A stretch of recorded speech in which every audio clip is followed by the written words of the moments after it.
Hi viewers, this is Murli. Chapati paratha dosa கூட சாப்பிட்ற மாதிரி ஒரு ட்ரெடிஷ்னல் அண்ட் ஆத்தென்டிக் ரெசிபி சுட்ட கத்திரிக்காய் சட்னி. இதை நான் ஃபர்ஸ்ட் டேஸ்ட் பண்ணது வெஸ்ட் பெங்காலில்.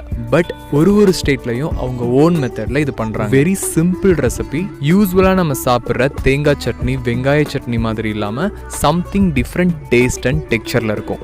தக்காளி அண்ட் கத்திரிக்காயை நெருப்பில் சுட்டு கையில் மசிச்சு பண்ணுறனால அதோட டெக்ஸ்சர் ஸ்மூத்தாக இருக்காது. ஜஸ்ட் கத்திரிக்காய் தக்காளியை சுட்டு எடுக்கிறதுக்கு மட்டும் டைம் எடுத்துக்கும். அப்புறம் ஆஸ் யூஸ்வல் ஆயில்ல கடுகு சீரகம் பச்சை மிளகா வெங்காயம் பூண்டு மசாலா ஆட் பண்ணி கத்திரிக்காய் பேஸ்ட்டை மிக்ஸ் பண்ணி குக் பண்ணி எடுத்தோம்னா யூ வில் கெட் ஸ்மோக்கி ஃப்ளேவரில் சுட்ட கத்திரிக்காய் சட்னி. நைட்டு டின்னருக்கு சப்பாத்தி தோசை பரோட்டா கூட ஒரு குட் காம்பினேஷன். இந்த ரெசிபியோட step by step upcoming full வீடியோவில் பாருங்கள்.